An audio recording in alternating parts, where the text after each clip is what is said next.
يا دمان حلبانada sharafta leh assalaamu calaykum waraxmatullaahi wabarakaatuh ugu horeyntii waxaan mahadle allihii suurto geliyey inaan halkan isugu nimaadno annagoo nabad qabna una diyaarsan inaan dalkeenna ka gudbinno waqtigan adag si wada jira daacadnimo leh oo mas'uuliyad huwan waxaan xildhibaanada uga mahad celinayaa inay hoolkan ku afureen kuna suxuurteen naftoodana soo qadimeen si aan maanta halkan u soo gaarno mudanayaal iyo marwooyin guddoonka labada aqal iyo xildhibaanada sharafta leh sidaad ogtihiin 23 Febraayo 2017 ayaa la ii magacaabay xilka ra'iisul wasaaraha Jamhuuriyadda Federaalka Soomaaliya muddo 3 sano iyo bar ah oo aan xilkaas hayay waxaan dalkayga iyo dadkayga ugu adeegay heerkii ugu sarreeyay anigoo sugay ammaanadii ummadda casriyey dawladnimada xoojiyey isla xisaabtanka abuuray nidaam maaliyadeed oo casri ah ilaaliyey xuquuqda shaqaalaha iyo ciidanka hagaajiyey xiriirka saaxiibada caalamiga ah ee Soomaaliya sidoo kalena muujiyey dhaqan shaqo oo aan hagar lahayn kuna suntan karti iyo waxqabad mudanayaal iyo marwooyin guddoonka labada aqal iyo xildhibaanada sharafta leh dalkeennu maanta waxa uu ku sugan yahay xaalad adag dhaqaalihii oo hoos u dhacay amnigii oo sii xumaaday caalamka oo dalkeenna ka sii jeesan raba kalsoonidii siyaasiyiintu isku qabtay oo daciiftay hay-adihii dhisnaa oo sii burburaya shaqala'aantii oo xoogaysatay abaarihii oo daba dheeraaday caafimaad darrada haysata shacabkeenna oo sii siyaaday iyo fikirka xagjirnimo oo sii laba kacleeyey sidaas daraaddeed maanta dadkeennu waa naga dhur sugayaan waxay naga mudan yihiin inaan u maciinno daacadnimona u muujinno eex ka fogaanno aayahoodana ka shaqayno ammaanadooda u ilaalinno oo aan alla ka cabsi ugu adeegno 30 sano waxaannu mad ahaan u guulaysan weynay oo weli aan dhibka ugu jirno waxaa loo tiriyaa qaladaad ka jira hoggaankeenna fursadda aan maanta haysanno waa mid naadir ah waxaan aaminsanahay in xubnaha baarlamaanku ay iswaafajin doonaan codkooda iyo dareenka shacabka dadkeennu waxay rabaan hoggaamiye qaadi kara marxaladdan la dareenaha shacabka kaasoo ku hubaysan aqoon xogogaalnimo faham caalami ah ammaano oo sidoo kale sii socodsiin kara shaqooyinkii ka socday dalka si aan hal maalin dalka looga lumin la isna waafajiyo awoodaha siyaasadeed ee dalka ka jira ee mucaaradka muxaafidka iyo maamul goboleedyada markii aan arkay duruufaha lagu jiro iyo baahida loo qabo hoggaan wakhtigan la falgeli kara waan eegay xogaalnimadeyda iyo baahida dalka taalla ogaalkayga caqabadaha taagan muhiimadda ay leedahay in shaqadii socotay la sii wado ahmiyadda xiriirka togan ee aan la leeyahay saaxiibbada beesha caalamka oo aan ku kabo wixii iiga kordhay 2 sano ee aan ka tirsanaa saaxiibbada mucaaradka iyo anigoo u diyaarsan inaan saxo wixii iga khaldamay intii aan xafiiska joogay sida loogu baahan yahay in dhinacyada siyaasadda la isku wado waxaan go'aansaday inaan hortiinna soo istaago oo aan idin weydiisto codkiinna si aan Soomaaliya uga gudbinno waqtigan adag innagoo wada jirna walaalayaal 4 sano ee nagu soo socota waxay u tahay dalkeenna muhiim waxay u tahay dadkeenna sidoo kale muhiim waa 4 sano aan rabno inaan dib u habaynta ciidanka dhamaystirno وافر سنة وان ربنا إن أنصو أفجرنا أرجع حسد ذلك أفيسي وافر سنة وان ربنا إن رميس سنة دستور كاسي عن أهلنا حسلوني سياسات وافر سنة وان ربنا إن نكمل دلنا وده هذا الله دولة الفدرال كصوماليا إيو ولا لهم صومالي الآن وافر سنة وان ربنا إن نجارنا دور شق في عضة وافر سنة وان ربنا إن ندين عفنتا دميسترنا وافر سنة وان ربنا إن ترترنا سنان لأنت السياسات كده جرتا dadkeena waa 4 sano oo jaangoyn doonta mustaqbalka 40 sano ee soo socda sidaa darteed si loo gaaro hadafyadan waa in aad looga fikiraa cidda loo dhiibayo hoggaanka dalka waa in laga eegaa inuu yahay qof yaqaan tii shalay tan maanta la joogo fahamna ka haysta tan soo socota berri haddii aad doorataan waxaan aaminsanahay inaan ahay qofka ugu dhow ee ka libin keeni kara geediga dawladeed ee Soomaaliya waxaan ahay qofka qura ee sharaxan ee 3 sano iyo bar hoggaanka dawladda ka tirsanaa muddo 2 sano ahna hoggaanka mucaaradka ka tirsanaa sidaa darteed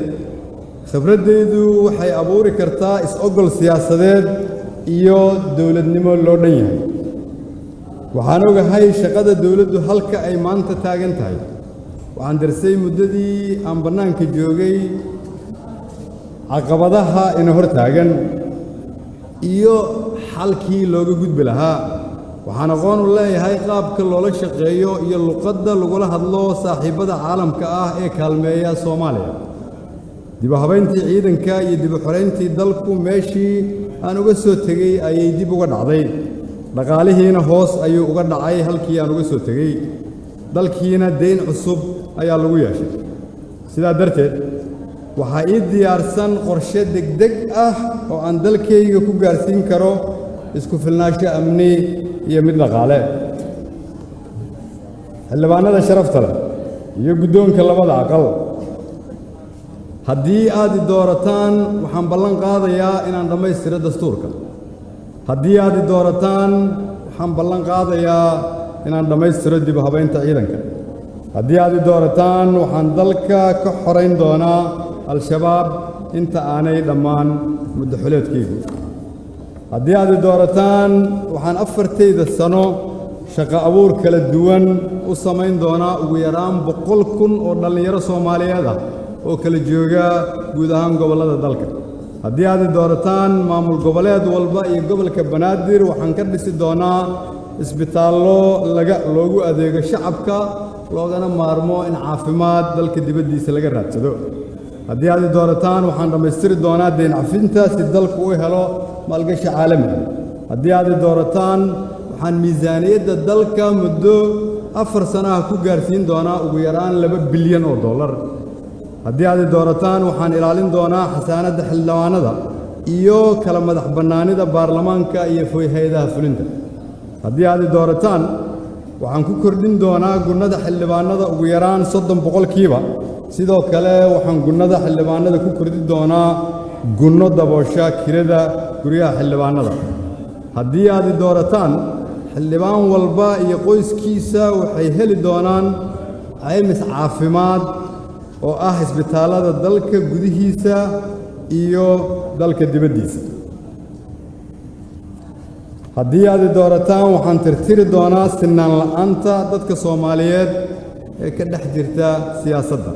haddii aad doorataan awoodda dawladdeeda 50% waxaan ku bixin doonaa horumarinta dawlad goboleedyada anigoo 50% fadhigaygu uu noqon doono dawlad goboleedyada haddii aad doorataan waxaan dalka gaarsiin doonaa doorasho qof iyo cod mudanayaal iyo marweyn xildhibaanada sharafta leh iyo guddoonka labada aqal waxaan halkan ku xaqiijinayaa maanta haddii aan abni keeni waayo inaanan dib dambe hortiina u soo istaagi doonin anigoo xildoon waxaan halkan ku xaqiijinayaa haddii aan cadaaladda ka madax bannayn waayo hay'adaha fulinta dib dambe hortiina uma soo istaagi doono anigoo xildoon haddii aan hantida dawladda ilaalin waayo dib dambe uma soo istaagi doono hortiinna anigoo xildoona haddii ugu yaraan 100,000 oo dhallinyaro ah aan shaqo abuur u samayn waayo 4 sano oo aan xilka hayo dib dambe hortiinna uma soo istaagi doono anigoo xildoona haddii aan dalka doorasho qof iyo cod ah gaarsiin waayana hortiina dib uma soo istaagi doono anigoo xildoona haddii beesha caalamka iyo Soomaaliya si wax ku ool ah oo Soomaaliya ka faa'iido aan isugu soo dhaweyn weynana dib dambe hortiina uma soo istaagi doono anigoo xildoona haddii aan dhaqaalaha kobcin waayo deyn cafinta dhammaystiri waayo oo aan miisaaniyadda dawladda gaarsiin waayo ugu yaraan 2 bilyan oo dollar intaan xilka hayana dib dambe hortiina uma soo istaagi doono anigoo xildoona haddii aan xildhibaanada xasaanadooda ilaalin waayo oo aan gunnadooda kordhin waayo oo aan caymis caafimaad xildhibaanada siin waayana dib dambe hortiina uma soo istaagi doono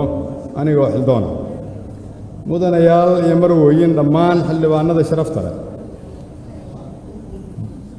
barnaamijkayga siyaasadeed wuxuu ku cad yahay nuqulka aad haysataan waxa ku tafaftiran wax walba oo aan rabo in dalka laga hirgeliyo iyo sidii loo qaban lahaa dadka Soomaaliyeed ee naga maqana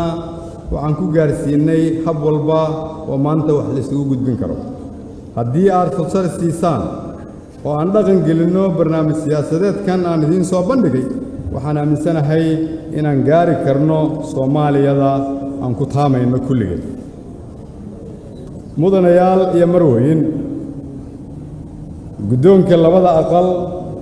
guddiga doorashada madaxweynaha iyo dhammaan shacabka Soomaaliyeed doorashadu waxay ku aadan tahay 15 May waa maalintii dhalinyarada waa maalintii halgamayaasha SYL waa maalin ay Soomaalidu heshay hoggaan xoriyay xornimo sinaan bulsho iyo dawlad loo dhan yahay 79 sano kadib waxaan u taaganahay in ajandihii SYL oo la casriyeeyay aan ka hirgelino Soomaaliya kaas oo ah Soomaali siman madax bannaan isku filan nabad ah adduunkana ula macaamili karta si qaangaarnimo leh sidaas daraaddeed waxaan si xushmad leh idin weydiisanayaa codkiina si aan u rumayno himilada dadkeenna mirihii halgankii SYL-na loo gurto 79 sano kadib mahadsanediin ballanteennu waa inaan wada guulaysanno 15 May Soomaaliya ha guulaysato